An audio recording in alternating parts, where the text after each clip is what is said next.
Good evening and welcome to Ajahn Brahm Live. You just heard the tape recordings, but this is a real thing. So hopefully you're nice and comfortable, and we'll start another Dhamma talk. I don't know how many Dhamma talks I've given in the years I've been a monk. Sometimes it's more than one a day, 2, 3 a day, 365 days a year. There's thousands of talks. And still people come and hear it. So always got to try and think of something new. Try and think of a different way of expressing the beautiful teachings of the Buddha. And for this evening's talk, it's going to be about the 5 hindrances, but especially how they relate to the way you look at life. And the way I'm going to teach this evening is going to be very helpful for all you meditators. But it's also going to be very helpful for those of you who aren't meditating, who have to live in the world, living life, because this is how you deal with the events of life, whether it's events which happen while you're meditating, or whether it's what happens just when you're out there in the world. The point is, it's not what you experience which is the problem, it's how you experience it. That's the problem. And I'm going to start with the yogis who've been meditating here, because sometimes you've been doing all sorts of things during this meditation. And sometimes you come to me in the interviews and saying, oh, it's terrible, my mind is doing this and my mind is doing that. And I always say, if you ever notice, I say, oh, that's good, that's excellent. And I do that on purpose, because there's nothing you can't use in life to gain enlightenment. Everything is useful. Which is why that when you say you've got a restless mind, you say, oh wonderful, thank you mind for being restless. You embrace it. You have this wonderful loving kindness, which you've heard me say, oh, the door of my heart is open to you, no matter what you are like. It's called metta, loving kindness. The opposite of that is called ill will, where you say, mind, if you are peaceful, if you behave yourself, then I'll like you. Otherwise, you awful mind, you hopeless mind, you stupid mind, I must be the worst meditator in this whole retreat. Actually, there's many people who have come and thought they were the worst meditator in this whole retreat. Everyone can't be a worse meditator. It's just like the old, here's a nice little, to show just how wishful thinking and deceit, how ill will bend the truth. Now I want you to be absolutely honest here. To ask yourself, do you think you are above average intelligence or below average intelligence? If you think you're above average intelligence, put your hand up. Go on, be honest. Now the point is, about 99% of people in this room think they're above average intelligence. Isn't that right? But you can't all be above average intelligence. Average intelligence means half of you have to be below average intelligence, and half of you are above. But the point is, it's wishful thinking. The way we look at life bends the truth. Because we don't like to be below average intelligence, we bend the truth. And this is what the hindrances are all about.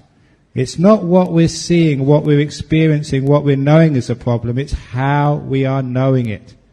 We don't accept it. We don't open the door of our heart to it. We want to get rid of it. We want to make it something different. That's the problem in life. For example, there's a lot of kids here this evening. Welcome, kids. Sometimes you know what it's like at the end of the year when you get your report. Sometimes the report's not that good. And sometimes you get very afraid. Hello. It's not what you do. Okay. It's not what you experience is the problem, it's how you experience it. So if somebody comes up in front of my face with a camera, I just enjoy myself, who cares? Now, back to your examinations. Sometimes you children, when you do your examinations, have you ever come bottom of the class? Someone has to come bottom of the class. So it's not coming bottom or top which is a problem, it's how you deal with it. That's the problem. So when I was a school teacher, for 1 year I was a school teacher, and I tell, if you teach children in the West, you know how hard it is, how indisciplined the children are in the West. Have you ever seen Western schools? Or you can't tell the children to do anything. You can't cane them, you can't do anything. They've got their rights. The teacher's got no rights. So if you teach in a high school in the West, it's enough to make anyone want to leave the world and become a monk or a nun. Oh, it's so hard. But anyway, in my class, at the end of the year, there was one boy who came 30th. There were 30 children in the class. And so when he gave the reports out, he came 30th. There had to be one child who came 30th, and it happened to be him. And when he opened up his report card, you can see he looked so depressed, so upset, so miserable. He had to take that report card to his parents, and I don't know what they would do. And so he looked just so unhappy. And even then I was a Buddhist. So because I was a Buddhist school teacher, I thought, now there's suffering. Out of compassion, I've got to help this kid. So I went up to the kid and I taught him some Buddhism. Actually, it was Mahayana Buddhism I taught him about the Bodhisattva. Because I said that a Bodhisattva is someone who abandons his own happiness for the sake of others. And I said, now that's what you have just done. You have abandoned your own happiness and you sacrificed yourself by taking this awful position of coming 30th in the class because you're concerned that no one else, all your friends, don't have to have that ignominy and that shame of coming last in the class. You are so caring and compassionate for others to take the awful position so no one else has to. You are like a bodhisattva. You deserve a medal. You are the most compassionate and kind person in this whole class of 30 because you've come bottom so no one else has to. He thought I was crazy. But the point was he laughed and that took away his depression. And in the next year, someone else was the bodhisattva of the class. So if there's any school teachers here, the kid who comes the 30th, now that is an incipient bodhisattva. Someone who sacrifices themselves for others. So the point was, it's not coming bottom of the class which is the problem. It's how you deal with it. Your attitude towards that event in your life. Now the Buddha taught these 5 hindrances. And for those of you who've heard his 5 hindrances before, just have a think of them again. What is it? It's desire, usually sensory desire, ill will, sloth and torpor, restlessness and remorse, and doubt. That's nothing concerned with what you are experiencing. It's all how you experience it. What you're experiencing, have you got desire for it? Do you want it? Are you trying to crave for it and hold on to it? What you experience is it something you don't want. So sloth and torpor is just when you don't want it and you just blank out. Restlessness and worry, when you can't be content with what you've got, you always want to go somewhere else. And doubt is you don't know what you're doing. You can't understand what's happening. It's all nothing to do with what you're experiencing.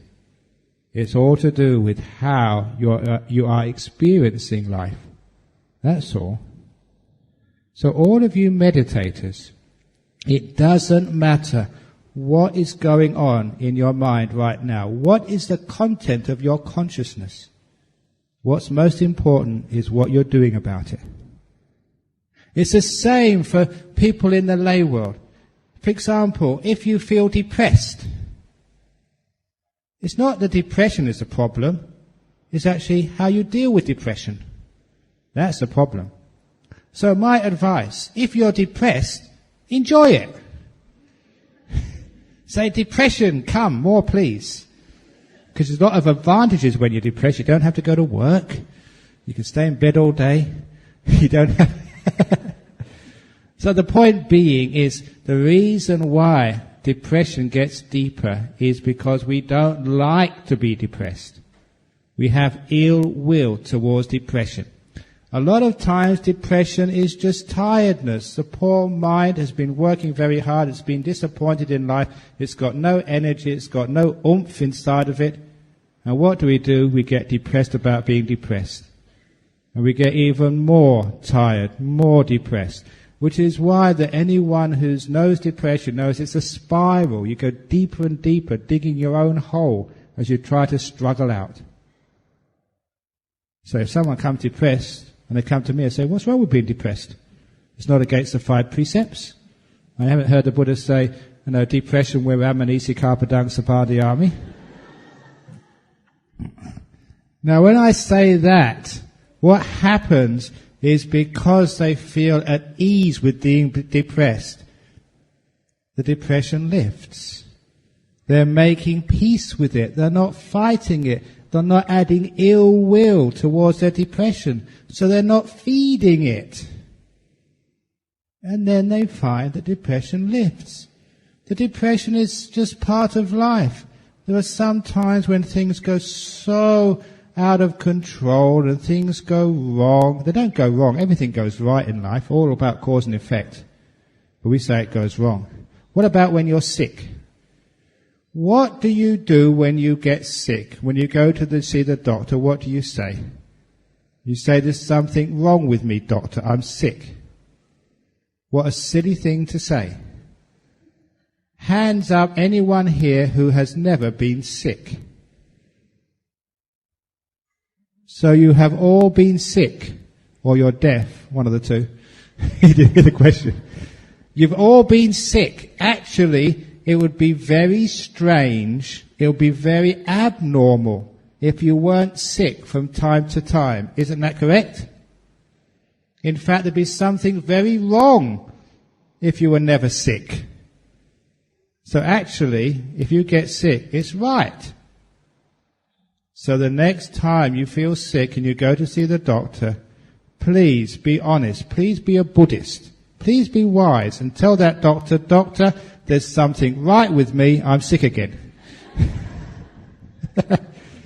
There's nothing wrong with being sick. It's not the sickness, it's the way we look at it, the attitude we have towards it. I don't want to be sick. That's the problem. In all of these cases, it's not what you experience in life, it's how you experience it is the problem. All of you meditators here, you've been meditating here for, 3 days already? You've got 6 days to go. Some of you will start to experience boredom. You get bored. Here we go. Get up in the morning, do the chanting, do the meditation, same old breakfast, same old talk, sitting, walking, my God, more sitting, more walking. Can't we do something different? You get bored. Now, this is what you should do with boredom. Boredom is one of the most interesting subjects. When you're bored, find out, has it got any feelings in the body of boredom? Where is actually this boredom? Is it actually a feeling of heat or pain or aching anywhere in the body? When it's bored, does it actually get intense bored, medium bored or light bored? Does it actually change throughout the day? There's different sort of intensities of boredom. And actually, what makes a boredom change? What makes it go to really deep boredom? And what makes it only medium bored? And is boredom infectious? Do you catch it from the person sitting next to you? Make a study of boredom. And actually, boredom becomes an interesting subject. In fact, it gets so interesting to investigate boredom, you find you're not bored at all anymore. The point is that it's a negativity to life which makes us bored. It's not life, it's how we look at it. It's the same with happiness. Some people look at this meditation retreat and say, Nothing's going on. I am not happy. Or you look at your breath and think, it's a boring breath. It's not the breath which is boring, it's you who's boring. So you put energy, you put happiness, the way you look at it. You meditate with passion. Whatever you do. You see, when I give a talk, I talk with passion. I'm a passionate Dhamma speaker. Passionate Brahm. But it's not the passion you think about, it's compassion. So what you're doing there is you're putting energy into what you're doing. And when you put energy, life, into what you're doing, the whole world wakes up. Why? Because you wake up. It's how you look at life. That's the problem. So, even if you have difficulties in life, even if there's problems, even if you've had great tragedies, you've lost a loved one to death, your business has all gone wrong, you're bankrupt, you're about to die, or your children are playing around. It doesn't matter what you're experiencing, it's how you experience it is the problem. So, you've known this simile before, I hope, because I say this very often. When rotten things happen to you in life, it's like walking along the road and stepping in the dog poo. You get dog poo over your shoes. Next time you step in the dog poo, when things go wrong, instead of complaining and moaning, you should say, whoopee! I've got some dog poo from my mango tree. And you take that shoe back home, you scrape it off under the mango tree, you wash it off under the mango tree, and all that wonderful dog poo fertilizer goes into the roots, up the tree, and into the mango. And the next time you eat the mango from your tree, the reason why it's sweet is because the dog poo. That's how we deal with the dog poo of life. We dig it into our life, we learn from it, and that's why life is sweet. That's where our happiness comes from. We've made use of life. So nothing, not even the smelliest, dirtiest, rubbishy, horrible of experiences of life, there's nothing needs to be rejected. My monastery in Australia is in a eucalypt forest. There is a disease which has been in that forest for many, many years called jarrah dieback. So some of the jarrah trees actually die because they've got a fungus underneath. When I first came to that forest, I looked at that forest and there was a number of dead trees. And I thought, let's get all the dead trees out of the way, cut them down so the new trees can grow so we can have this beautiful, healthy forest. And somebody said, stop, don't do that. And they explained to me, and what they said was true. I've seen this over the years I've lived there. The dead trees are important because it's in the hollows of the dead trees inside. That's where the possums live. These little marsupials, like a little cat for Australia. It's in the hollows where the branches break off, where the birds nest. There's so many animals depend upon those dead trees. And when they told me how important are the dead trees to the forest in Australia, I realized, no, those trees have to stay. They too are valuable. I learned from that experience, when you look at a forest, the trees which you think are ugly, which are useless, which are unimportant, actually are sometimes the most valuable. Every tree is important in the forest. In the same way, every experience of your life is also so valuable. You don't just select, these are the nice trees, I'll keep these, and you get rid of the unpleasant trees. You don't just choose the beautiful experiences in life. All experiences in life are there for a purpose. You welcome everything. They're all essential to you. What that means, the unpleasant experiences in life, you stop looking at them in a negative way. Instead, you embrace them, you learn from them, you grow from them, and this is how you become wise, compassionate, even enlightened. You don't throw away anything. It's not the experiences of life which are the problem, it's how you deal with them. Take away the loss of a loved one. Sometimes we say, oh, I wish that hadn't have happened. Sometimes it's hard to bear, you think. But it's not the loss which is the problem. It's the way you look at it. Are you looking at that with ill will? I don't want this. Why did it happen to me? That is the problem. Your reaction to the difficulties of life. In the same way, those of you who have had difficulties in your meditation, oh, I'm tired, my body is aching, I'm sleepy. It doesn't matter if you're sleepy. It's how you react to that sleepiness which is the problem. It's a Zen story. The founder of one of the great traditions of Zen, Rinchi, otherwise known as Rinzai, he was meditating in the Zendo with all the other monks. Now, those meditation retreats were tough, not like Ajahn Brahm meditation retreats, because the teacher would come around with this big stick, and if anyone was not sitting absolutely dead straight, they'd whack them on the back with the stick. Have you ever been to any of those retreats? Cowards. When I was young, I went to a retreat like that when I was a student. And in the morning, I was very tired. I was trying my hardest actually to sit up straight, especially when the guy came with a stick.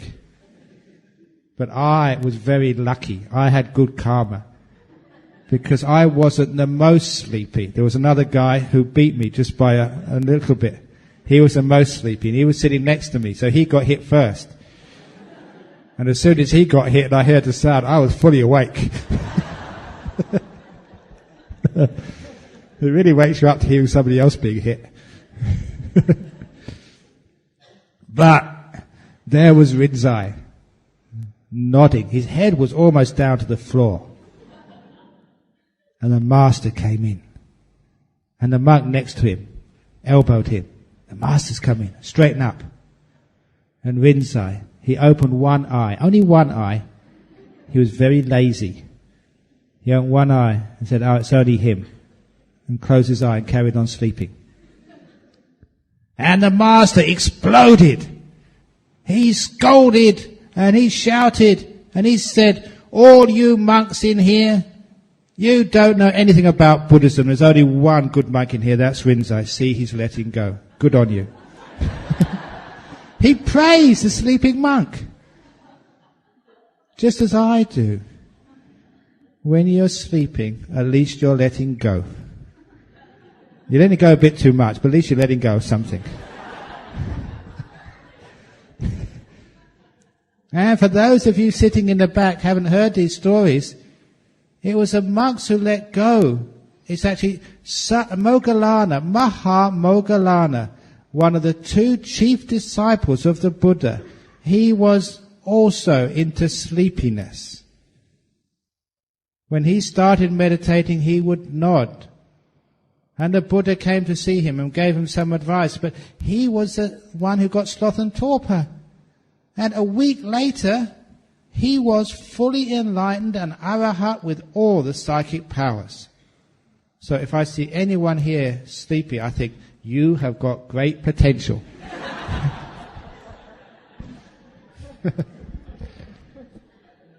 It's not the sleepiness which is the problem, it's how we react to it.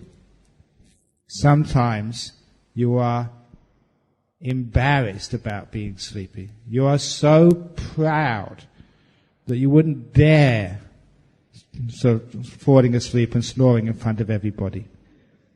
That's why if you've got the guts to do that, at least I know that your ego is very small and you're very close to understanding anatta.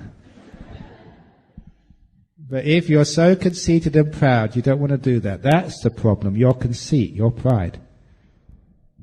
There's nothing wrong with being sleepy. It's got causes. Sometimes you didn't have a good sleep last night. Maybe you've got really inspired and you meditated late at night. And this is a karmic result. It's nothing to do with you. It's just the body, that's all. Sometimes it's your rhythms in the body. Sometimes it's the food. Sometimes it's the heat, the cold. Sometimes, as someone was saying in the interview time, because it's Monday, on Monday you get negative. It's just your weekly cycle because you have to go to work. There's all sorts of causes. So when you recognize the causes, it's nothing to do with you. So leave it alone. Just be mindful of being sleepy and let it go. Don't have ill will to being sleepy. It's old karma. You're sleepy. Now what karma are you doing now about your sleepiness? If you're fighting it with ill will, then of course it's bad karma for the future. Of course, that's not going to work. If you're sleepy, you have to be at peace with that sleepiness. Let it go. Be at ease with it. It's not me being sleepy, it's just the mind, cause and effect, that's all. So don't fight. The way we look at life is to make peace with things. I know this through bitter experience. I too was a nodder when I was a young monk. I used to have a lot of trouble fighting my sleepiness. Now looking back at it, it was obvious why I was sleepy. The food I ate in northeast Thailand was just so poor. You were thin, you didn't have enough energy, you had to get up really early in the morning. There was no air cons in those days. You used to sit in the hot jungles, it was humid, mosquitoes were biting you, it was so unpleasant. I wasn't used to that. No wonder I was sleepy. But I tried to fight it. I tried all sorts of things. One thing which I did was actually you get a matchbox, take off the lid and put the matchbox on top of your head. So that if you start nodding, the matchbox falls off and everyone hears it. It worked, sort of, because after a while I could sit there and the matchbox never fell off. And I thought, aha, I beat my sleepiness. Until somebody came up, one of the other monks, said, Ajahn Brahm, I want to talk to you about something. I open my eyes, I see why that matchbox hasn't fallen off. You're still sleepy, but when you start nodding, now you start nodding like this.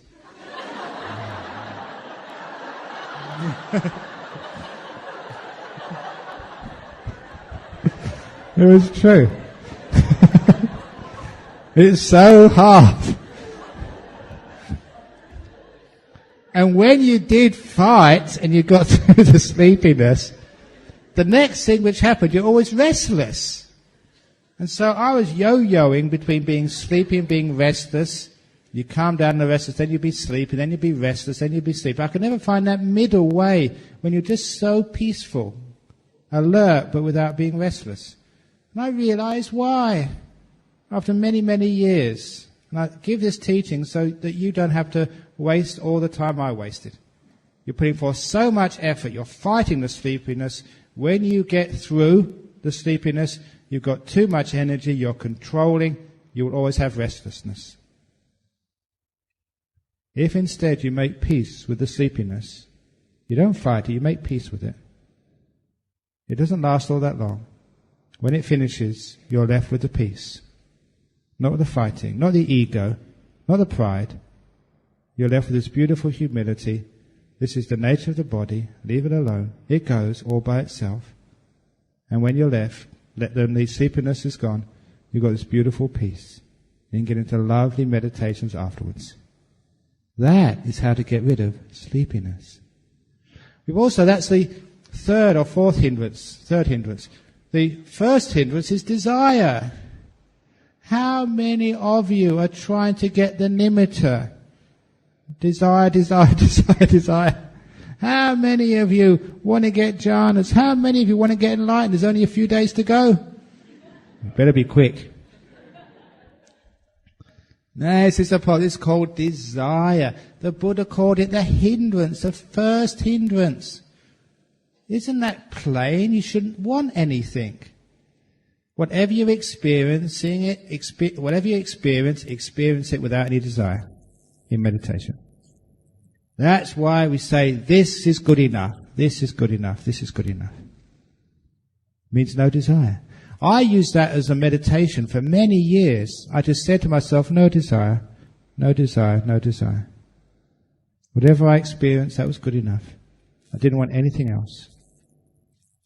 It was wonderful when you let go of desires. You get content. I don't want anything. When you don't want anything, what's left? Contentment, peace. When you don't want anything for many, many minutes, that contentment gets stronger and stronger and stronger. That peace builds up until it gets so intense. That contentment, that peace turns into this beautiful nimitta which goes straight into jhanas, which leaves you enlightened afterwards. Contentment, peace. Wasn't the Buddha striving for 6 years and never got anywhere? And when he gave up, he got everywhere he wanted. I usually tell this story towards the end of the retreat, in case anyone is really desperate to get enlightened at the last minute. But I'm going to tell it now because it fits in. In the time of the Buddha, there was a nun called Siha. She'd been a nun for 7 years, a bhikkhuni, in a great monastery in the time of the Buddha with the greatest of teachers. 7 years, and she never got any samadhi at all, not even a moment of peace. That's the time of the Buddha. So does that make you feel, oh, I'm not so bad then? But after 7 years, a 7-year retreat, when she had no peace, she couldn't meditate even after 7 years with the greatest of teachers. It makes me feel good as well, because when the Buddha was around, if he was teaching and still people couldn't get meditation, and I feel not so bad when people don't get meditation under me. But in the end, she got desperate. She had no peace in her monastic life. She didn't want to disrobe and go back to the world. So there was only one alternative. She took a length of rope. She went into the forest. She climbed a tree.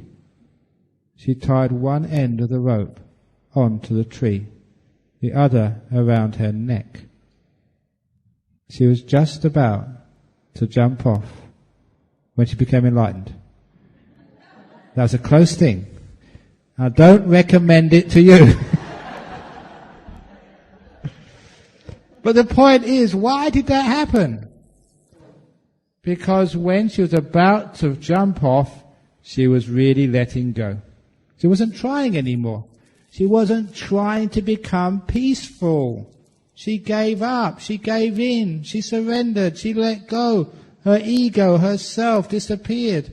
And she got peaceful and still so quickly, just in time. Phew, that was a close one. And the same thing happened to Ananda, the Buddha's chief disciple, chief attendant. He was with the Buddha for about 20 years as his attendant. It's only the last 20 years he was the attendant. Earlier, before that, there was other attendants. Or 25 years, however, it was a long time. He'd listened to all these amazing teachings. He'd been sitting next to the Buddha and people coming up, becoming stream winners, once-returners, non-returners, arahats.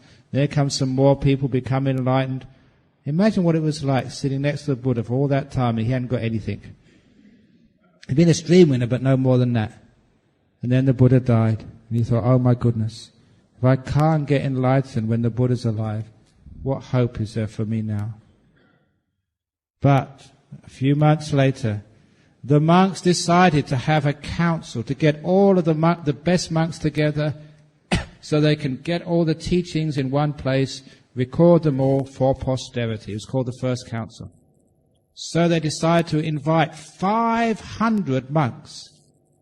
499 were fully enlightened, arahats, perfect ones. And the odd one out was Ananda. Imagine that was you. Imagine it was the last day of the retreat, and I made the announcement that of the 120 people or whatever is in this retreat, everyone was fully enlightened except for you. How would you feel? Oh, that hurts. And that's what Ananda felt. Tomorrow he was going to have a meeting with 499 arahats and he wasn't. So this was it. He was going to meditate all night. Give it everything he got. Enlightenment or bust. No messing around. No sloppy business. No cups of coffee or anything like that. Fully on. And he meditated and meditated. The harder he meditated, the worse it got. Just like you. How many of you have been trying so hard and saying, it doesn't work. Of course it doesn't work. You're supposed to be letting go, not trying. So, he meditated, and it got to dawn. And he was probably further from enlightenment, he thought, than he ever was before. So what did he do? He gave up. He completely gave up. And he decided just to take a little nap. Before his head hit the pillow, he was an arahat, fully enlightened. He let go, gave up, no desire. I've been telling you that all the time. Think, if I give up and have no desire, everything will go wrong. It doesn't go wrong. Everything goes right. You make peace. Peace upon peace upon peace means you get this huge amount of peace. You're content. You have no desires. Isn't that wonderful? Listen, when I was a young monk in Thailand, you're not allowed to have money as a monk. Can't have personal money. But one thing you can do, I'm going to tell you this, but I'm going to ask you afterwards, please don't do this. What you can do, if a monk gives a service for you, and you want to show your appreciation, you can go up to him and say, Ajahn Brahm, it's really good what you've just done for me. I really appreciate it. Can I get something you want? Please let me know what you want. And usually you say how much you have. Now what can I get you for, say, 30 ringgit or 100 ringgit? Because you've got to say the price, otherwise you may only mean 10 ringgit, and I really want something like a new retreat centre which costs a few million or something. So you usually tell the price. So this man, I'd helped him. I forget why I'd helped him. He was very grateful. He said, Ajahn Brahm, you've really helped me. Anything I can get you for 100 baht. Which is quite a bit of money. I think it's about $3 now, but in those days it was worth a lot of money. So he said, what can I get you for 100 baht? Now I was very content before he asked me that. And actually I couldn't think of anything I needed. And he was in a bit of a hurry, as people usually are. So I said, look, I can't really think at the moment. Can you come back tomorrow? And he was going to come back tomorrow anyway. And I said, I'll tell you then what I want for 100 baht. And I say, okay, fine. So I went back to my hut, got out a piece of paper, and started thinking what I needed. After 5 minutes, 100 baht wasn't enough. And it was strange because all the things which I never thought I wanted before, now they were absolutely necessary. I couldn't take anything off the list. And another 10 minutes, and the other side was filled up with things I wanted. Even 1,000 baht wouldn't be enough now. And if I'd have gone any longer, even 100,000 baht wouldn't be enough. As soon as I started wanting, it had no end. So what I had to do, I tore up the paper, threw it in the bin. And when he came back tomorrow, the next day I said, look, give it to the monastery. Please never do that to me again. When I had no money, I had no wants, because I couldn't get anything anyway. Oh, it's so peaceful. Now do you understand what desire is? When I didn't have any worries, when I didn't have any means, I was free from wanting.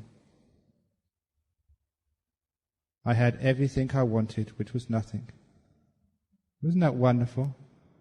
To have everything you ever want, which was nothing. Now that is what enlightenment is. Freedom from want. When all your wants are fulfilled.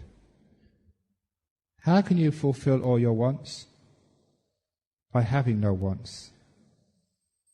Then you want for nothing. Are you a person who wants for nothing? That has a double meaning, doesn't it? To want for nothing, you should say they're so rich they want for nothing. I want for nothing. Give me nothing. That's what I want, nothing. That means contentment, that means ultimate wealth. A person's ultimately wealthy, they want for nothing. I want for nothing, therefore I must be ultimately wealthy. Now, isn't this an idea of how to get to enlightenment, how to get to peace? Want for nothing. Give up your desires, your craving.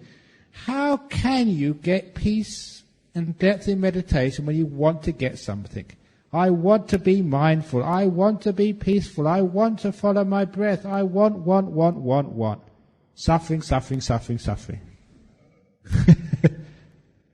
So try wanting for nothing. It's like, because I've mentioned all these wonderful stages of meditation, I've mentioned nimittas and jhanas, I mentioned even psychic powers, seeing your past lives. Before I mentioned those things, you were like me as a young monk. You know, when somebody said there's nothing on offer, I didn't want for anything. It's like I've given you 100 baht, what do you want for 100 baht? And you say, jhanas, nimittas, enlightenment. Stop wanting things, throw that away and just be content. The only thing to want is not wanting. To be content. The only thing to desire is the end of desire. You're meditating for peace. You're not meditating to attain something. You're meditating to get rid of things, not to get things. You're meditating to abandon, not to accumulate more possessions. There's something in Buddhism we call spiritual materialism. Just like you accumulate goods in the world, you accumulate a big bank balance, a nice car, a big house and a wonderful family, so that some monks or nuns, yogis, like to accumulate experiences. How many times have you got nimittas? Oh, that's nothing, I've got it more than you. How many? I've got first jhana. Oh, that's nothing, I've got second jhana. Anyone can do first jhana. That's nothing, I've got third. It's spiritual materialism, trying to accumulate things like degrees. I've told everyone on this retreat, at the end of this retreat, I do not give a report card. You do not get graded. A, B, C, D, E, and F. Which one is you? F, go on. There is no F grades in this retreat. In this retreat, you are accepted for who you are. You're at peace with who you are. Every moment you accept fully. The door of my heart's open to this moment. Be at peace with this. You're not trying to get anywhere. You're trying to be where you are. So, stop all this desiring business. I want to get somewhere else. I want to get rid of my restless mind. I want to get rid of all these thoughts. I want to get rid of this pain. I want. You just get more and more crazy. And then when you get crazy, you come to me in the interview time and I've got to deal with your craziness. So out of compassion, please give up for me. Please give up all this wanting business. Now, for those of you sitting in the back there, this doesn't apply to you in your life. This is only for meditation. In your life, you've got to want. You've got to work hard. You've got to do your business and make your money. Otherwise, monks like me would never get any Ang Pao.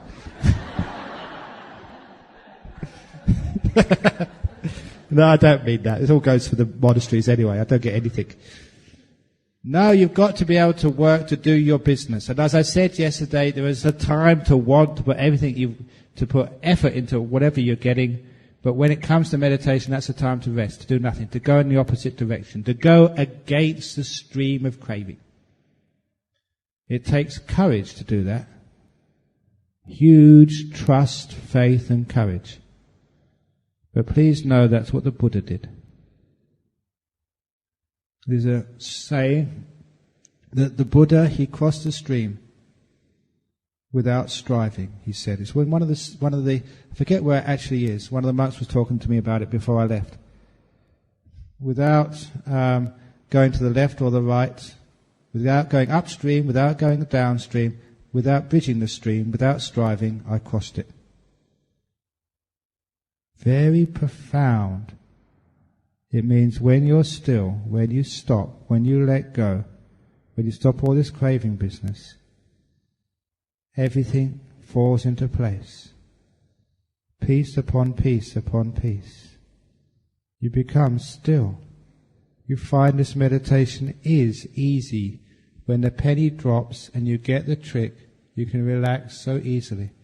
You don't do anything. Peace comes to you. You don't go to peace. To give you another simile, this is one of my famous similes. Again, this is original to Ajahn Brahm, patented. It's the simile of how the donkey catches the carrot. Now this simile, if you have been to southern Europe, you would understand this simile. Because in those countries, years ago, they used to travel by donkey cart. And they used to carry their goods by donkey carts.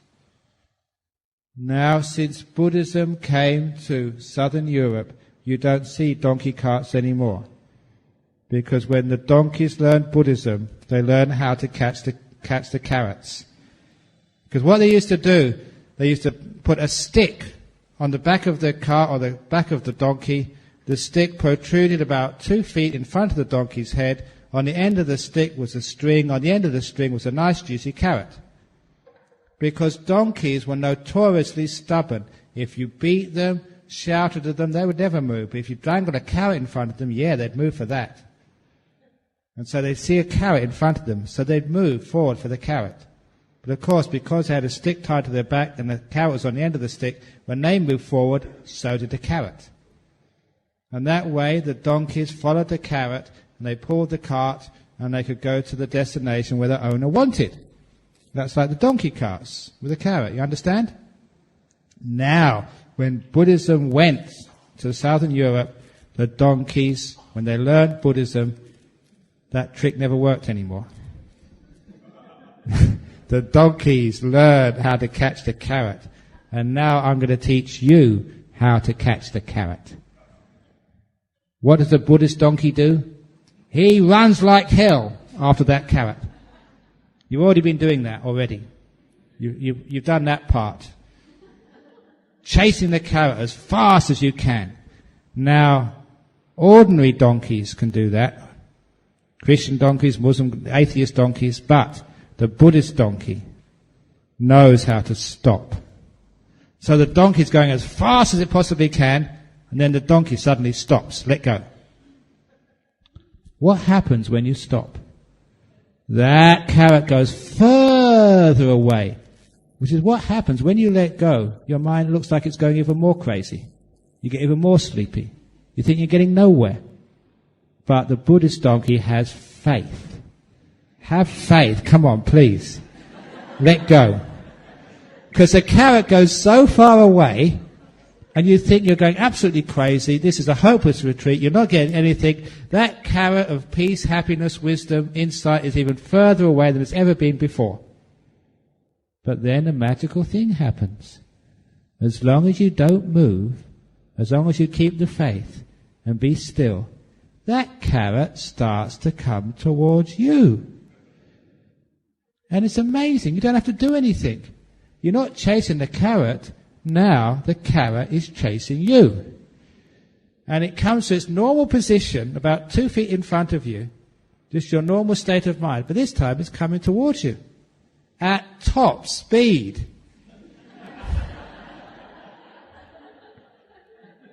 Peace, joy, insights, enlightenment is coming towards you. And what do you have to do?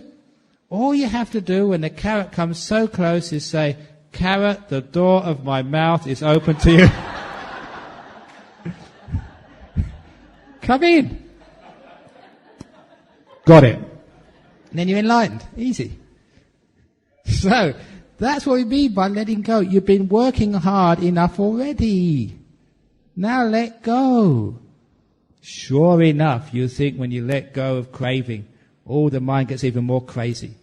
That's just the carrot going a little bit further. Wait. Hold still. Don't interrupt the process, and enlightenment will come towards you. Some of you experienced that already.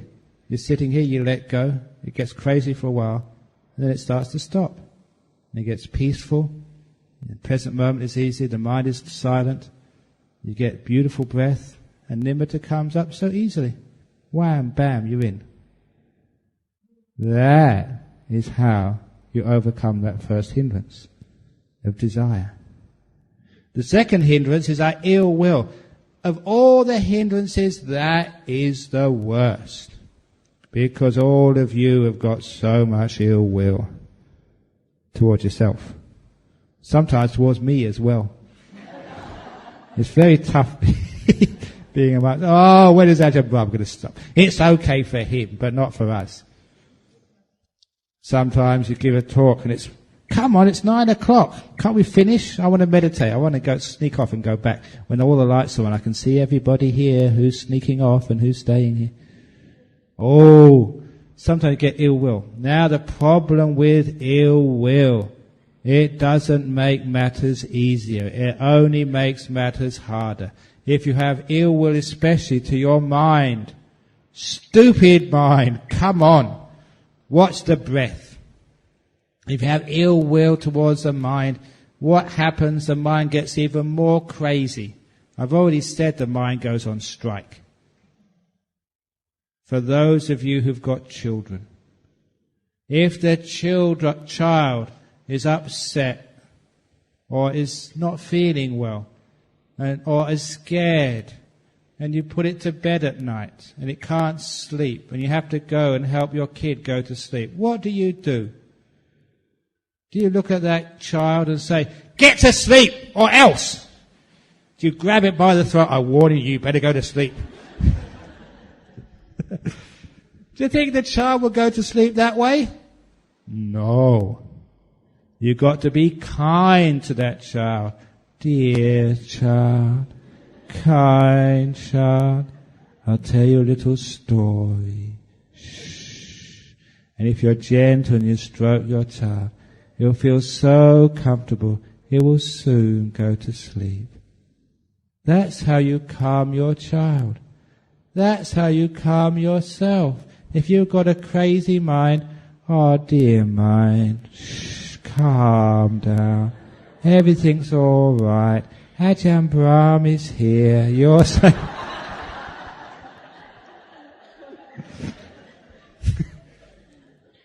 I told a story today about the Nalagiri meditation strategy. Have you heard that one yet? This is another original patented Ajahn Brahm story. Many of you, when you were young, going to Dhamma school as a child, or you may have heard this when you took your own child to the Dhamma school, you'd heard one of the episodes in the life story of the Buddha called Nalagiri.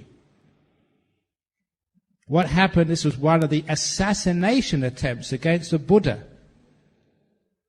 I think they gave this elephant a lot of alcohol, and he went absolutely crazy. He was a mad, raging elephant. And they let him loose along the road where the Buddha and the monks were coming on alms round. And all the monks, when the people said, "There's a wild elephant coming this way. Get out of the way, hide." All the monks except 2 ran away. Actually, some of the monks climbed up trees. But the 2 monks were the Buddha and his faithful, devoted disciple Ananda, who stood in front of the Buddha. Take me rather than the Buddha. It was one of these noble acts of sacrifice. Absolutely useless, but noble nevertheless. So the Buddha kind of, get out of the way, Ananda, it's all right, I can deal with this. So there he was. It was like high noon, Nalagiri versus the Buddha. And there was this huge elephant charging down the road at this helpless monk. Now, what did the Buddha do? The Buddha had huge psychic abilities. He was a powerful monk. If he wanted to, he could have caught Nalagiri by the trunk, swirled him around his head 3 times, and thrown him over the Ganges. Just like if Superman can do that, the Buddha, the original super monk, could do even better. But did he do that? Did he fight force with force? No. He started spreading loving kindness. Kind elephant, dear elephant, if you trample me, that's all right. The door of my heart will be open to you. If you want to pick me up in your trunk and throw me around, that's fine too. I'll give you forgiveness. You know, sometimes people ask forgiveness of me. I'm getting so tired of people asking forgiveness of me. It takes up so much of I'm a very busy monk. These days I give people forgiveness for the 3 time zones. You come to me and ask forgiveness, I give you forgiveness for everything you've done by body, speech and mind, intentional or unintentional, in the past, in the present and in the future as well. So you never need to bother me again. You take it, you're forgiven.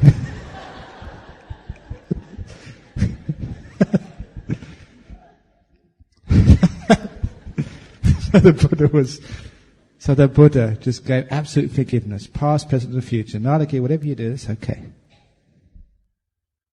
Now when the Buddha does that sort of loving kindness, the door of my heart's open to you. I mean that. I wish you well. When you have that degree of loving kindness, it becomes irresistible. If you're a mad elephant, you just can't hurt someone like that. They're just too soft. They're just too lovable. They're just too cuddly. And so Nalagiri he just couldn't bring himself to trample on the Buddha or kill the Buddha. And because of that kindness, just his mind went just so soft. And he stopped in front of the Buddha. He put his head down, and the Buddha just started stroking him on the trunk. There, Nalagiri, never mind. It's not your fault. Just someone gave you alcohol. It's okay. Shh, you'll be okay. Now that's what I call the Nalagiri strategy. So what that means, if you've got a crazy mind, which is like a mad elephant, and some of you had the mad elephant crazy mind on this retreat, don't fight it.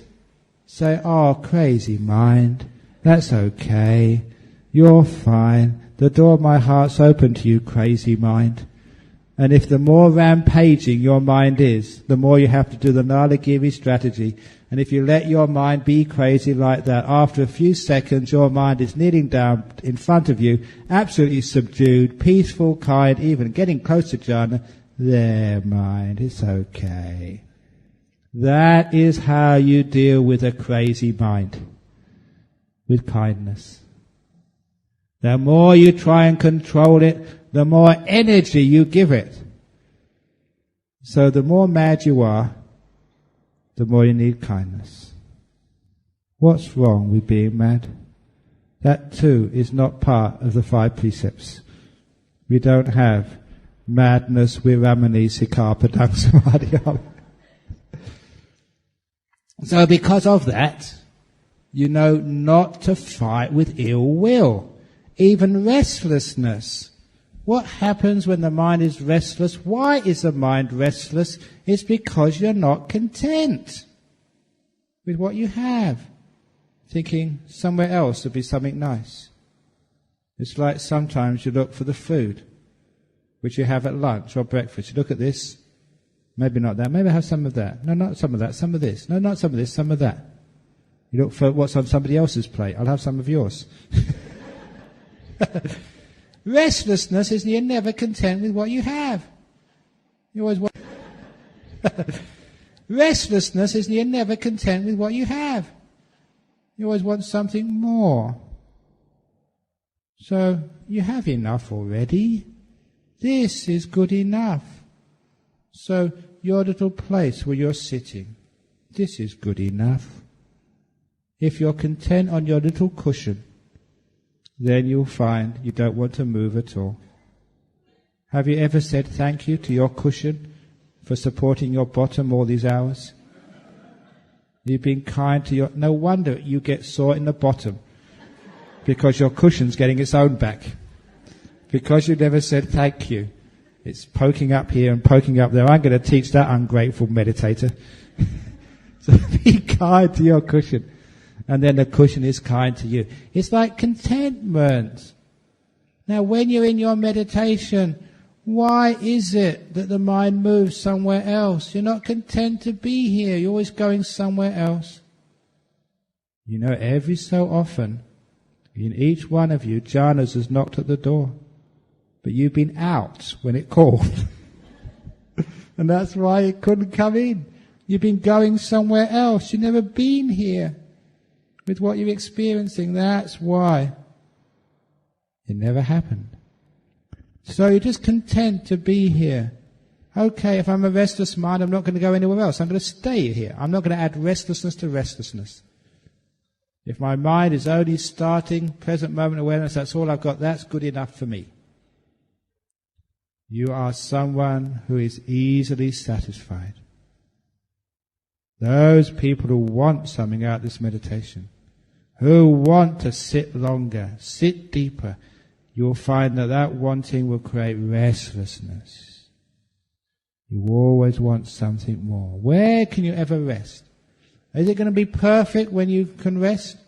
One of the nice stories was of this monk called Bodhisattva, a great monk. He was building his main meditation hall. When it came to the rainy season retreat, he stopped building. Sent all the builders home. This is time for meditation. Stop the building. Actually, it'd be great if they stopped the building upstairs, because then bang, bang, bang. But anyway, they stopped the building. A few days later, a man came to visit. And he looked at the hall. It hadn't got a roof on. There was pieces of wood all over the place. And so he asked the great monk, when is your hall going to be finished? And he said, the hall is finished. What do you mean, the hall is finished? Said the visitor. There's not a roof on it yet. There's no windows in the holes. There's not even any doors. It's a mess. Are you going to leave it like that? What do you mean the hall's finished? And without missing a beat, this great monk said, what's done is finished. And then he went off to meditate. Isn't that a wonderful attitude in life? What's done is finished.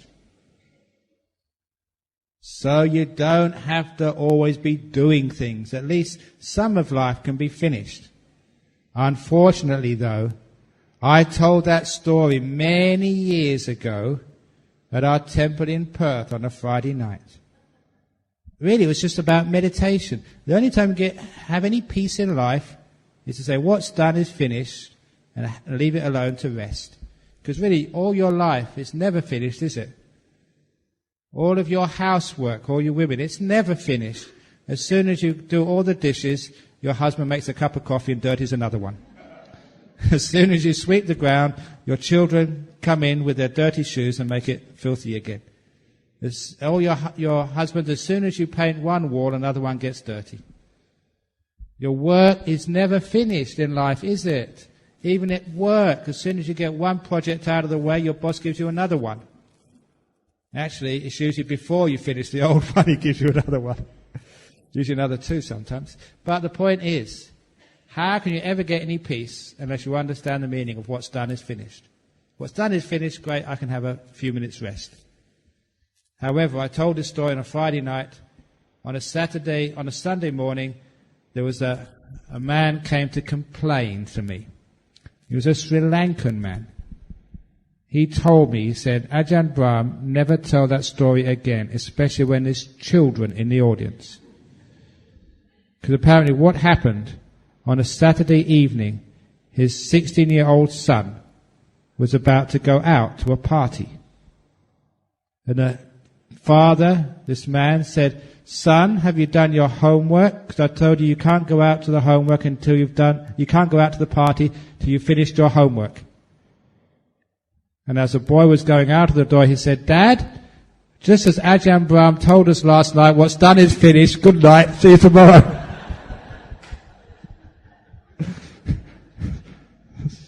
So that does not apply to your children doing their homework. It does apply to you. What's done is finished. Then we don't get restless then.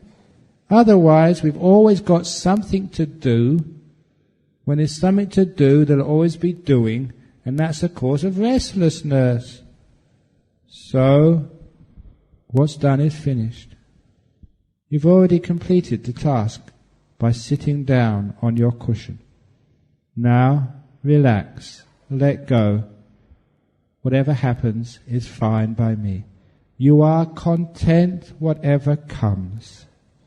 If it's enlightenment, you are content. If it's restlessness, you are content. If it's sleepiness, you are content. Whatever happens, you're at peace. Then you're never restless. You're happy where you are. When you're happy where you are, you don't go anywhere. That's the end of restlessness. You know you're not restless when you are still. You don't move because you're content to be here. And it's the same with life. Sometimes people have got a house. It's a wonderful house. They want to get another house, a bigger house. And then you get the bigger house, and then you're content for a while, you get another bigger house. You're always moving. Why do people always move? Can't you be content with the house you've got? People are just so restless these days. Even worse, these days people get married, and they're not content with the one they're married to, so they're restless. They go somewhere else. Get another wife.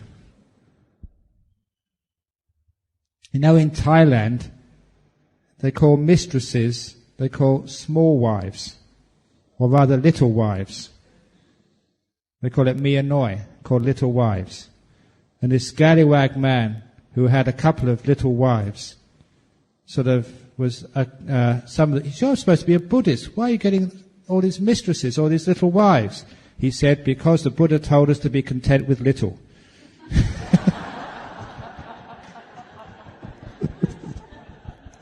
Oh, some people are just too smart for their own good. Aren't you content with the one you've married? She's good enough. My goodness. And he's good enough. Can't you be content with them? If you're restless, you're discontent, you go for somebody else, you're not content with them, you go all around, you never rest, you never get any contentment. So the person you're with is good enough. Your kids, your children are good enough. Maybe they won't go to university, but they're good enough. They're happy. Your life is good enough. Have you got enough money yet? It's good enough. If I can be content with having nothing, surely you can be content with how much money you've got. How much money do you need? If I could give you each $1 million, would that be enough? Maybe for 5 minutes. Another $1 million, please. Have you ever seen this? People who win lotteries, they buy the lottery ticket again next week. It's amazing. Because they got 20 million and they already spent it.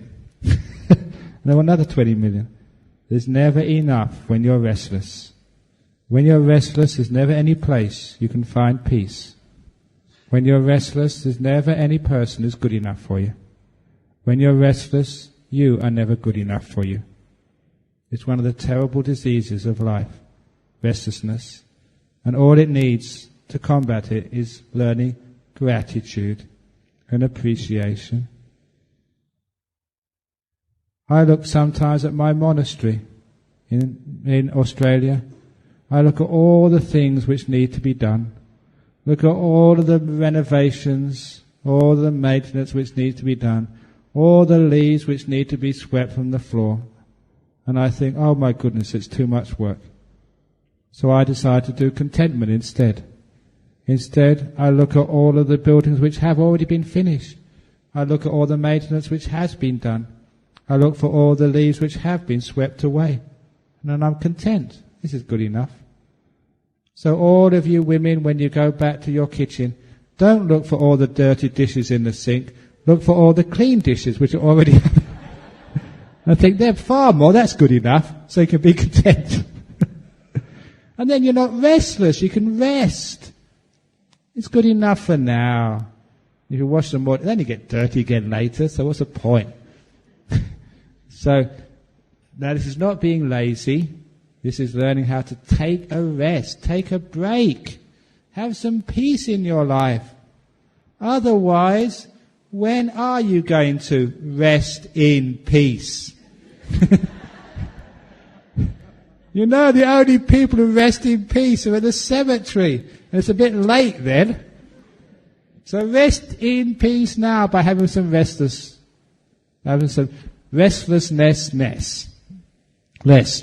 whatever it is. In other words, having some rest. End restlessness by contentment. And the last of these hindrances is like doubt. Is it this way, is it that way? Some of you have been meditating. Have I been hallucinating? Been dreaming? Or is it real? What's happening? Look, have a bit of trust and a bit of faith. Look, I've come all the way from Perth to teach you. At least you can believe what I say half the time. At least half the time. I'll settle for 50%. Because people always have doubts. This monk says this monk says that. This teacher, this religion says this religion says that. Even your friend says one thing and another friend says another thing. It's so confusing, life, isn't it? We don't know what to believe. It's easy to find out. Find out for yourself. At least trust this path enough to actually to follow it and see what happens. See what happens when you give up desire. See what happens when you give up ill will. See what happens when you allow sleepiness to disappear by itself without fighting it. See what happens when you replace restlessness with just contentment. Easily contented, no matter what you're experiencing. See what happens just when you follow these teachings. I've been teaching a long time. I know this path because I walk the path. I'm not just a theoretical Buddhist. So, see what happens when you follow this path. And you'll find that you get deeper, more peaceful, more mindful. Insights start to flow. You'll understand why I say you don't do insights, you don't do samatha, you don't do anything. You just get out of the way and the path happens. This is a great teaching of the Buddha. It's in the Anguttara Nikaya. It's a sutra which there's a Western man, a professor, translated it in one book. It's been translated several times, but he gave this beautiful title to this sutra. He said, enlightenment is a natural process. It's cause and effect. When you get one thing, he said, for example, you can start with happiness. Oh, let's start early. When you get tranquility of the body, then happiness comes into the mind. You don't need to think or decide, oh, may I be happy. When you're tranquil, it happens as a natural, unavoidable consequence.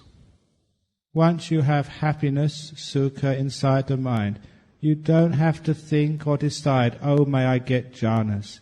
It happens as a natural consequence. You can't avoid it. It's nature that for one who is happy, the mind becomes concentrated. You don't have to think. You don't have to make a decision. Oh, may I see things as they truly are. Yatha bhuta yana dasana. In other words, you don't have to find insight. You don't have to do insight. It's a natural event that for one who has samadhi, that you see things as they truly are. You don't have to make an act of will. It happens naturally. And for those who see things as they truly are, who have insight, you don't need to make an act of will. You don't need to decide, oh, may I become enlightened. It happens naturally. It's all a cause and effect process. And that's a beautiful teaching, because it shows you how letting go happens. This wonderful eightfold path, once you get on that path, it goes all the way to the terminus, to Nibbana, and there's no stops on the way. You can't get off the bus even if you wanted to. You can ring the bell, but the driver will keep going on. I should have told you this before you joined the retreat, but most of you are already on the bus. It's too late. I'm sorry.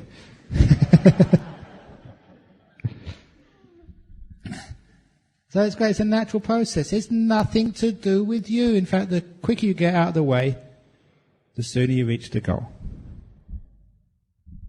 Try it out, and you'll find all your doubts disappear. It's a beautiful path.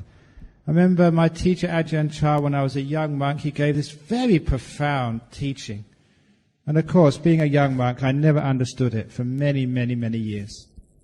But when a great monk says these things, it's amazing how you remember them. Because you know that he doesn't say things lightly.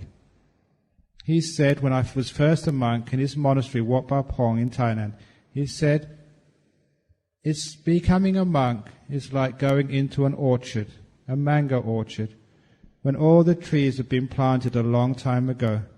They're already tall and mature. Already the mangoes are on the end of the branches.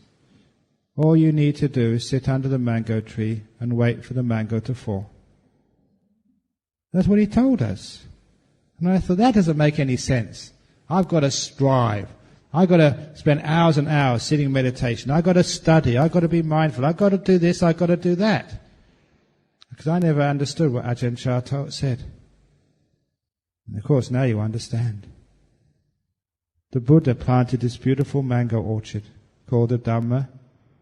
The mangoes are already on the tree. Truth, peace, enlightenment is right up there, right above you as you're sitting, where you're sitting.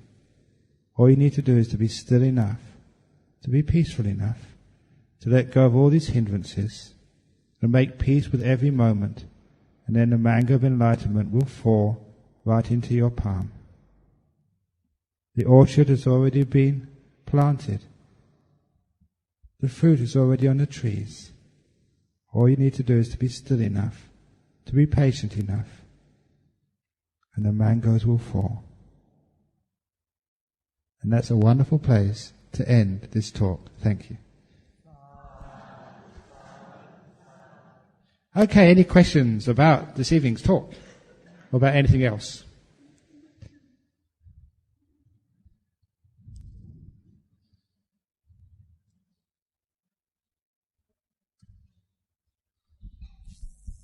Any questions? Yes, we got a question.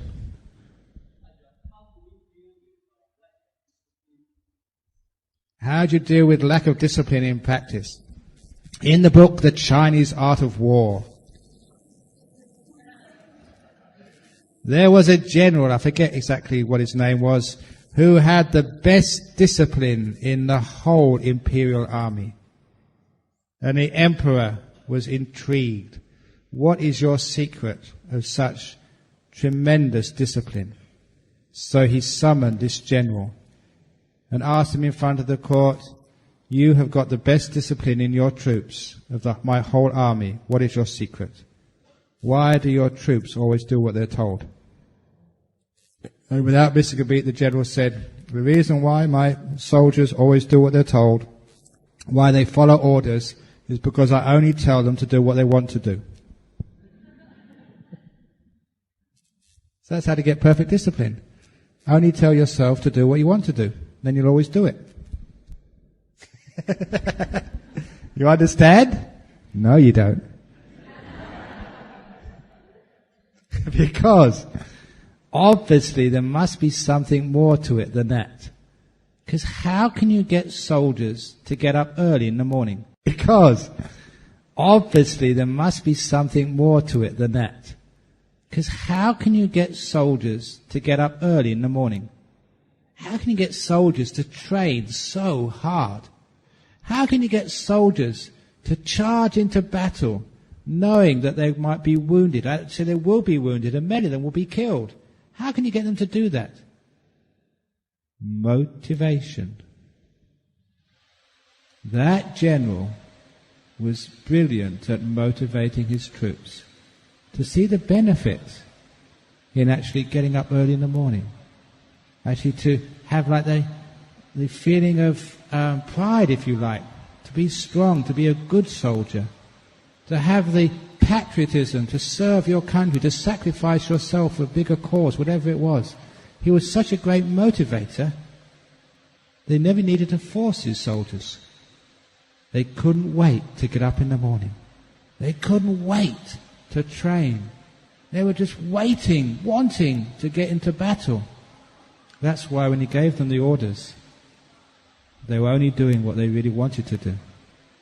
So, how you have discipline, whatever you tell yourself to do, want to do it. Motivate yourself.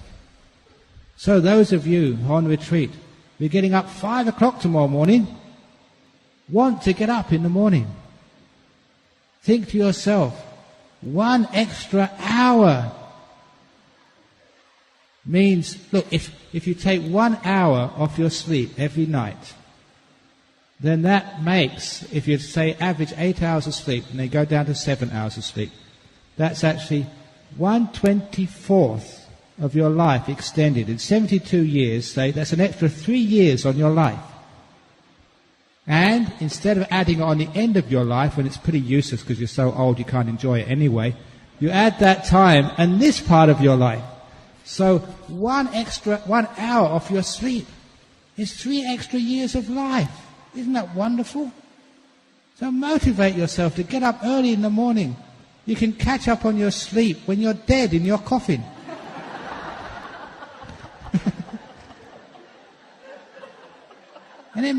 And this is a time you get enlightened. Isn't this wonderful? This is not like just getting up to go to work. This is getting up to stop all the work. And if you don't get up early tomorrow morning and get enlightened in this retreat, you're going to have to come back to life again and work and work and work for many, many lifetimes. So if you do it properly, get up early next morning, that can be the end of getting up forever. Get enlightened. So you can see you motivate yourself. And you've got to sit meditation. How can I motivate myself to watch the breath? The Buddha became enlightened watching the breath. That was his method. This is important. If you watch the breath, who knows? Just like the Buddha, it could be your time. Oh, I must get to my breath pretty quickly. This might be my day. Who knows? So you really want to watch the breath. You had, especially for those of you who have had any good meditation experiences, you have so much fun with your breath. It's like meeting an old friend. If I meet an old friend, I've had really a great time with them before, I forget what I'm supposed to do and I go and have a cup of coffee with them. It's nice hanging out with your old friends. It's like my breath is my old friend. I've had such a wonderful time with my old friend, the breath. So I hang out with it. How are you going, breath? We had a wonderful jhana the last time we met. Yeah, remember that one? Oh, that was a great one. Let's do it again. So that it becomes natural. You don't need to discipline the mind because it's fun. When I was a school teacher, I was taught this in educational psychology. If you make your lesson fun, the children want to listen. If you make it fun, they want to do the task. If you make it boring, then of course no one wants to do it. If it's not fun, if it's not enjoyable, then the discipline is shot. That's why if you're trying to discipline your mind in meditation and you're not having fun, you're wasting your time. Make it fun in your meditation. That's why I said, do the breathing backwards. Make it fun. I'm the only one who teaches breath meditation backwards. For those of you who haven't heard that before, you breathe out first and then you breathe in. It's breathing backwards, because most people breathe in first and then they breathe out. Or sit in a different position. All of you sitting this way, sit the other way, face backwards. Make it fun, enjoy yourself. See what happens next. So, don't be a creature of habit, always doing things the same old way. That you die that way. The same with your relationships. You've been married a long time, you've got to be innovative. Do things differently. Even if it's sleep on the opposite side of the bed, instead of husband on this side, wife on that side, swap. Anything for a bit of innovation. Even, this is one of my ways of waking up early in the morning. When you get up early in the morning, you brush your teeth. What side of the mouth do you start on? The left or the right? Upper gum or lower gum? Live on the wild side. Start on the opposite side of the mouth tomorrow morning. What you're doing there is because you're doing it different, you're not a creature of habit, you do it the other side, you're more awake. When you go to work in the morning, don't always go on the same route. Go on a different route. It's amazing what you might find. Go, okay, you may be late, but you have more fun.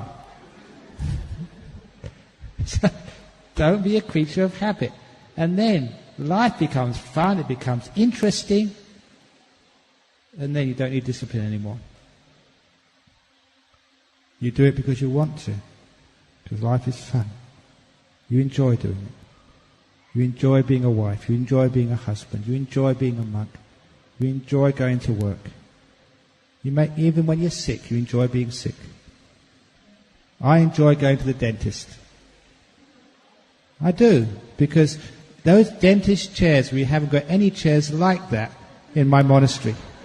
It's the most comfortable chair. I lay back, and the best thing about going to the dentist, they put all this stuff in the mouth. For once, no one can ask me a question. It's the only peace I get going to the dentist. So you look at the positive side, and that's where you get all the discipline you ever want. Fun. So make it that you want to do what you tell yourself to do. If you've got people working in your office to get good discipline, motivate them to want to do the task. And then they'll always do it. Don't try fear. Fear never works. Joy always works. Any other question? Yep, over there. Yes? Yep. Correct.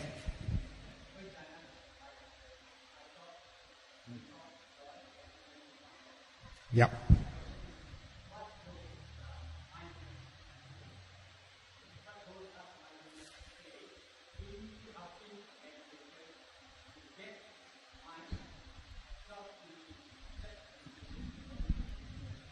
Okay, you're telling about the role of mindfulness in the first jhana. The first jhana is a powerful state.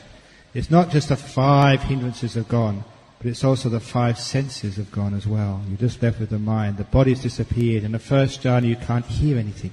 You can't feel your body. If someone kicks you, you would not know it. It's happened many times. This is another story about one of the disciples. He had terrible migraines when he was a young man, and he was actually in the British Army at this time. I think he was a warrant officer, so he's in charge of a group of soldiers. They were on manoeuvres in Germany, in West Germany. The order came through on the radio to stop and have a rest. At this particular time he had a terrible migraine, so he told his second in command, you look after the soldiers. He saw a barn. He said, I'm going to sit in that barn because it's dark and just try and get rid of my migraine.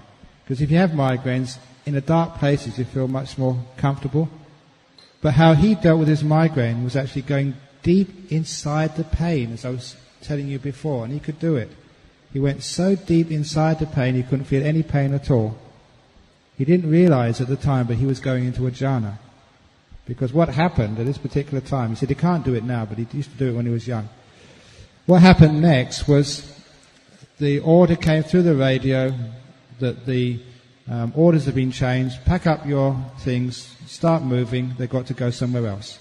So all the soldiers packed up their stuff, got into their truck, and were a mile down the road when they realized they'd left this guy in the shed.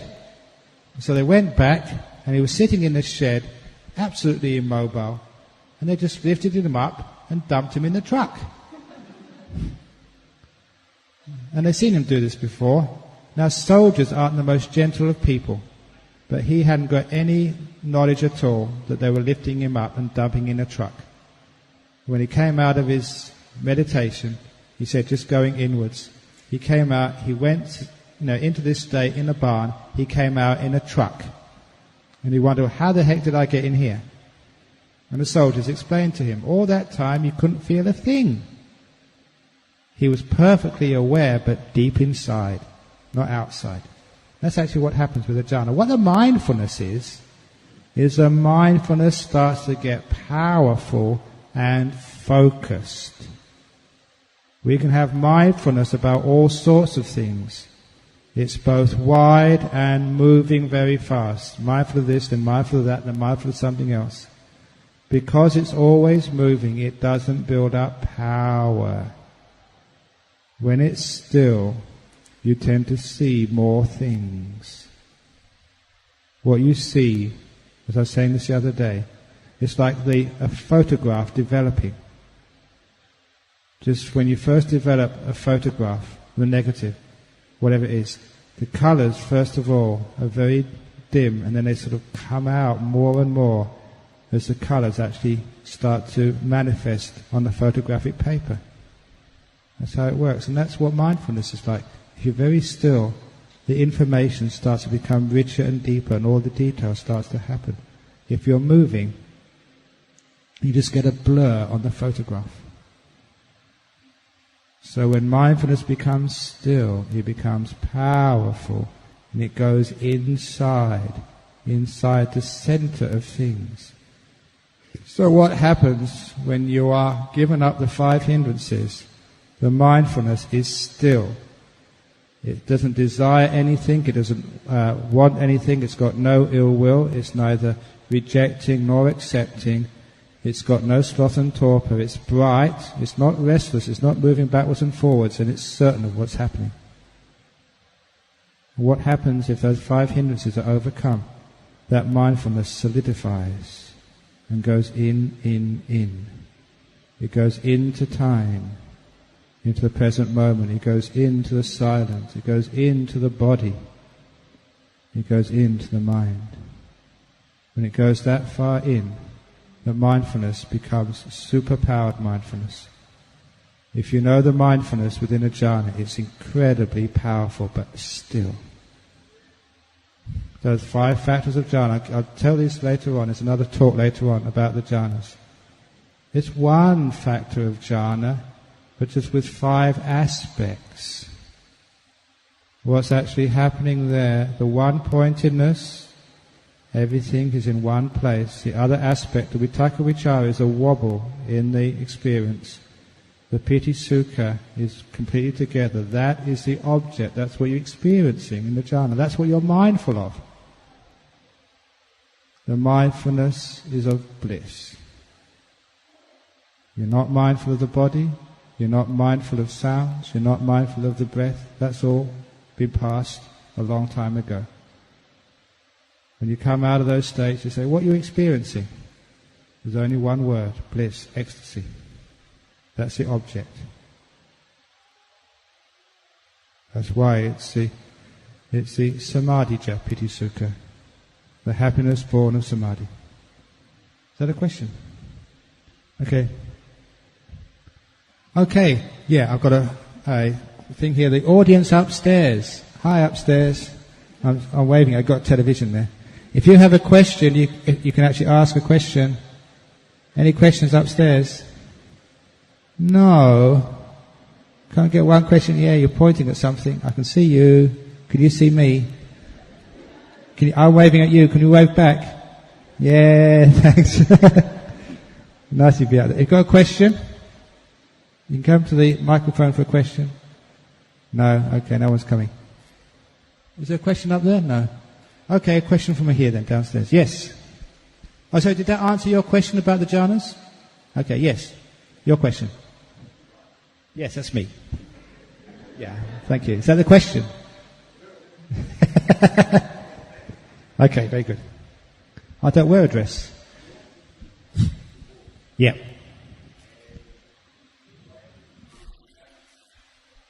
Correct.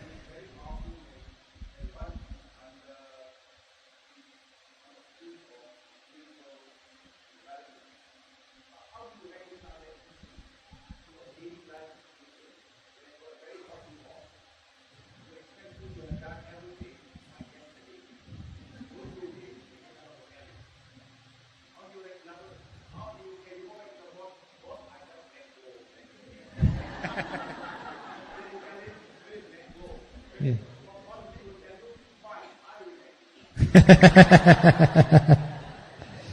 Yeah. If you've got a very, very difficult boss, you should tell him to come and listen to one of Ajahn Brahm's lectures. That actually happened. There was one of the people who comes to my centre. He was again one of these Wesak Buddhists. He was a Sri Lankan man. He'd only come to the temple on Wesak. The rest of the time you wouldn't see him at all. He's like a Wesak Buddhist. It's just like a Christmas Christian who only goes to church on Christmas Day and the rest of the year doesn't go at all. So this was a Wesak Buddhist, and he was working for the Department of Minerals and Energy in Western Australia. And he had a boss. He told me this story later. He had this boss he called like the boss from hell. But just like that boss, always giving you so much work, being really demanding, being very, very obnoxious. And even though he worked very hard to try and complete the projects, if he did complete the projects on time, the boss would think, okay, I can give him more to do. And whenever he met the boss was always angry, demanding, a terrible person to work with. But it happened that the boss changed. In a space of 6 months, the boss changed from being a boss from hell to being a boss from heaven. Being so kind, understanding, not so demanding. And actually he said he could work even more and complete more for such a boss when he wasn't getting so upset. But he couldn't help but ask this Australian man, his boss, "You've changed," he said. 6 months ago, if you don't mind me saying, it was just so awful working for you. But now you're so kind, you're so understanding. What's changed you? And the boss, this Australian man, said, "I found this wonderful Buddhist centre in Perth. And I've been listening to Ajahn Brahm and had all these wonderful talks. And this Sri Lankan man said, that's my temple." But he'd only go there once a year. And now he comes there every week. When he saw the result of the boss from hell, how good attitudes, kindness, letting go, actually encourages more work. You get more from your workers when you're kind, encouraging. I've got a little article on the wall which was from the UK Engineering Review, where they're giving prizes for innovation in engineering companies. And the company which won the award was a company which banned overtime in the company. They made it sort of company policy, you can only work 45 hours, and it's company policy, absolutely 100% you can't work more than that. That company, before they initiated that policy, had a huge turnover of staff. People were burning out, getting so upset they were leaving. The customer satisfaction was very, very low. Once they stopped overtime, their staff wanted to stay. Their experience was to the company's advantage. They actually worked harder. They cared for the company because the company cared for them. Their profits doubled.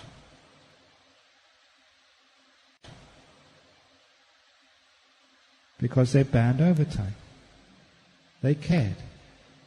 It is good company policy to care for your workers. If you care for the workers will care for your customers. It just makes so much sense. Even to the point, some years ago, there was, when I was in Thailand, and the in-flight magazine of Thai Airways, it wasn't the in-flight magazine, it was in Bangkok Post, sorry. There was an article about the Oriental Hotel in Bangkok. Probably the most famous hotel in Bangkok. It was not 5 stars, 6 or 7, like equivalent to the Raffles in Singapore. The Oriental Hotel. It had just won a prize that year of the best hotel in the world. It beat everybody. Now that takes a lot to get the top hotel in the world. And they're interviewing the manager. What are your secrets? Why was it the best hotel in the world? He said, one of the things we've done over the last few years, we sent all our employees, from the concierge to the chefs to the cleaners, we sent all of our employees in a rotation to a Buddhist monastery for a meditation retreat for 1 week.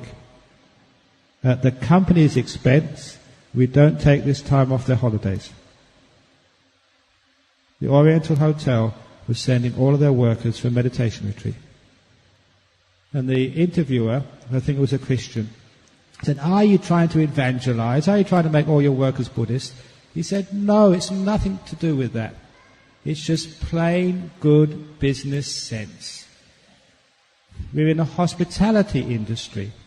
After the meditation retreat, I find my workers do not take so much sick leave. They're in good health.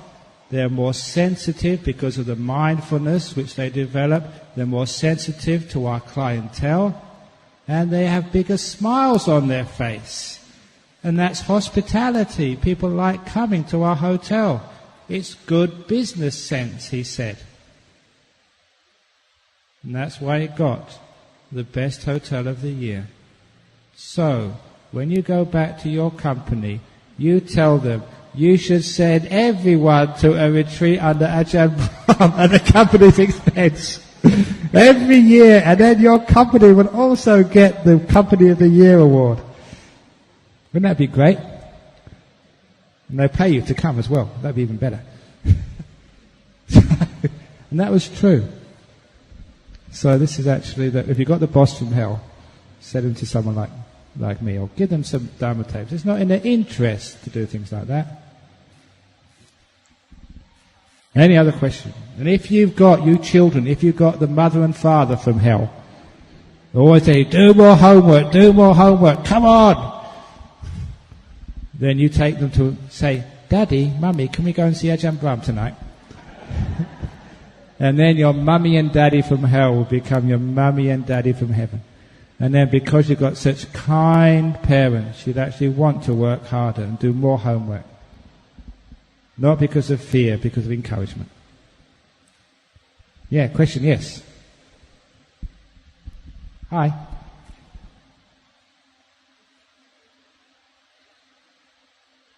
Could you repeat that? How do you set ourselves free from hatred? Okay, look. Why do you hate anyway? Because it's only because someone's upset you. And they've upset you, they said something, they've done something in order to spoil your happiness. So why are you doing what they want you to do?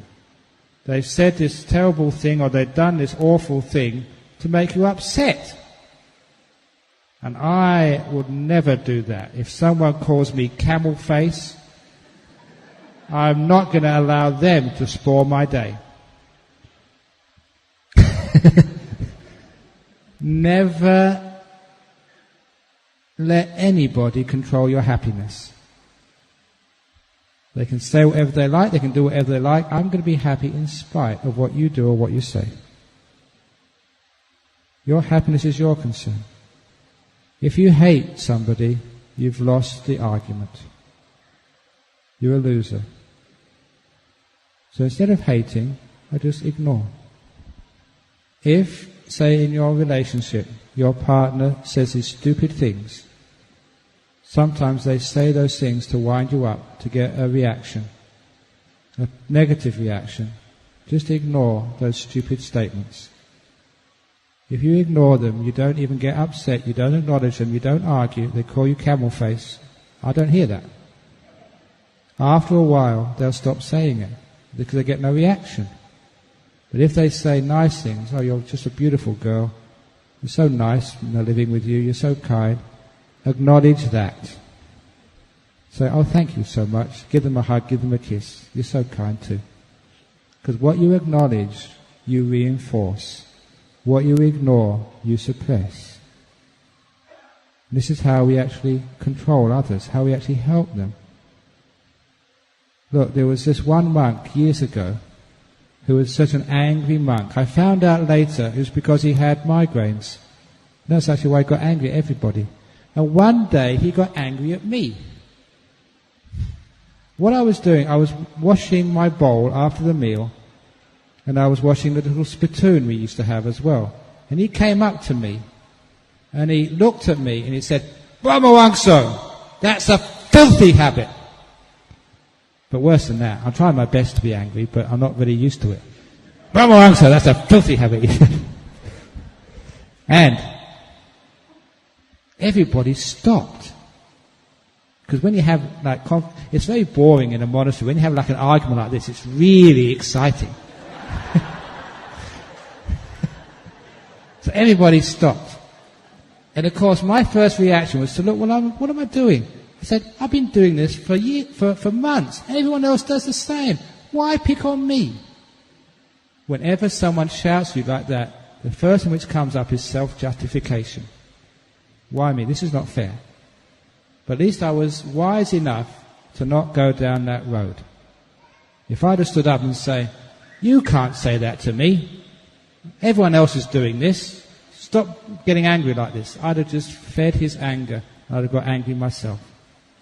So instead, I used all of my willpower.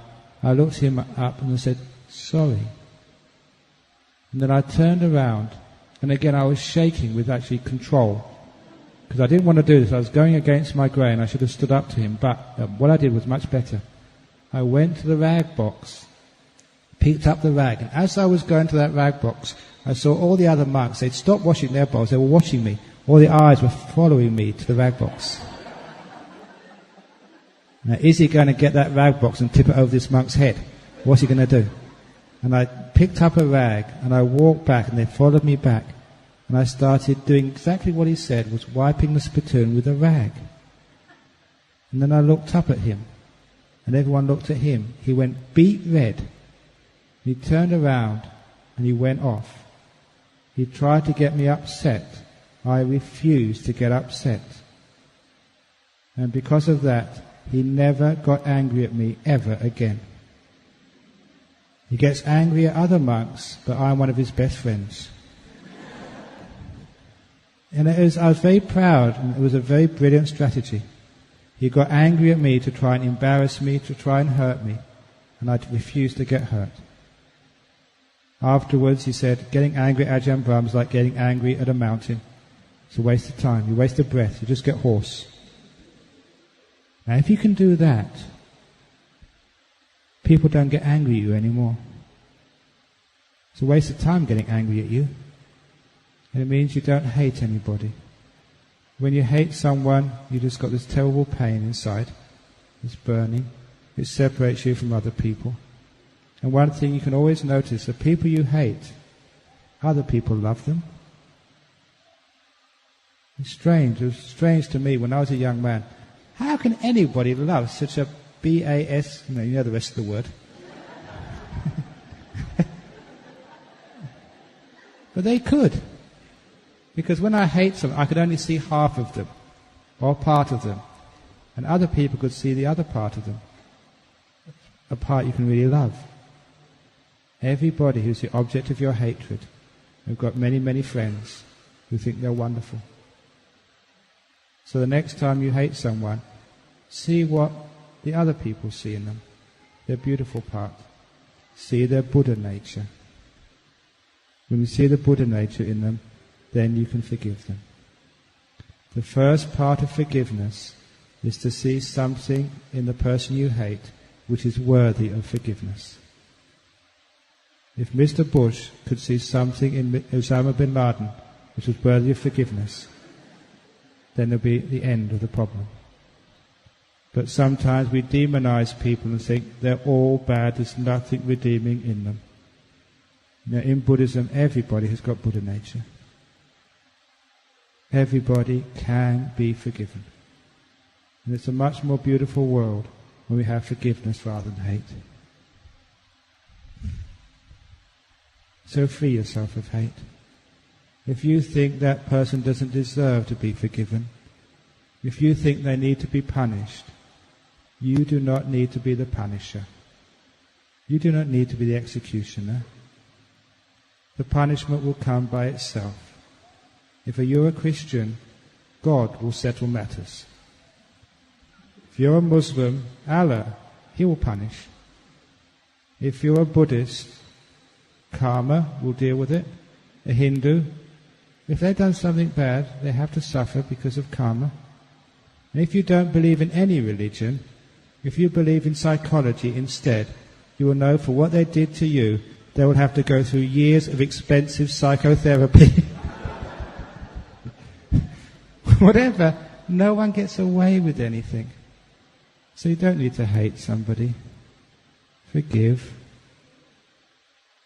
In other words, you don't actually approve of what they did, but you let it go, and it becomes freedom. Hatred is not a good response. It just burns us. It creates so much emotional turmoil. Whatever someone has done, if they've done something really awful, terrible, unconscionable to you, it's their problem. Don't suffer from their misdeeds. That's really unfair. Don't take on their karma. You've got enough good karma for yourself. So therefore you let it go. Okay, any other questions before we finish tonight? Yes, one more from over there. Make this the last question.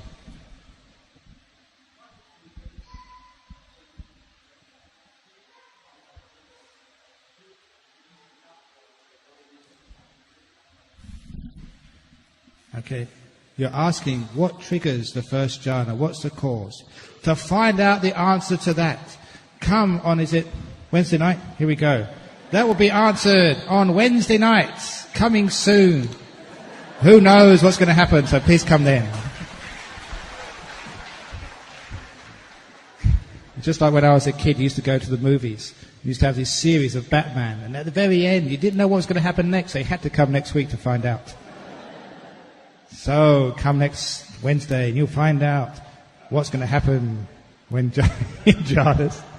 So thank you all for coming, and thank you for those questions. May you have a wonderful night. Let's give, the sharing of merits to all, because listening to the Dharma is one of the most wonderful things you can do. It's great merit, great good karma. Let's share the merits with all sentient beings. We're doing Idang Mei.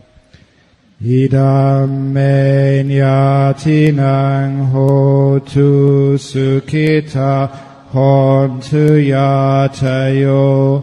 Idam me nyatinang hotu sukhita hontu yatayo.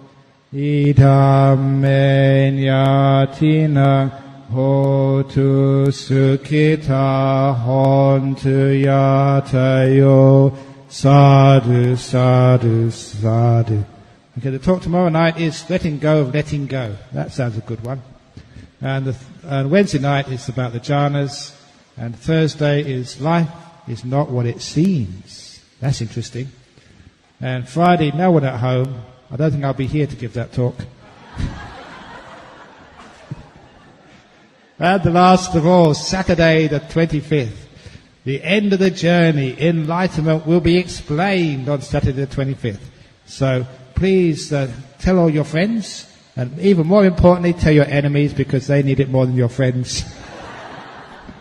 And I'll see you tomorrow or the next days. Take care. Bye-bye.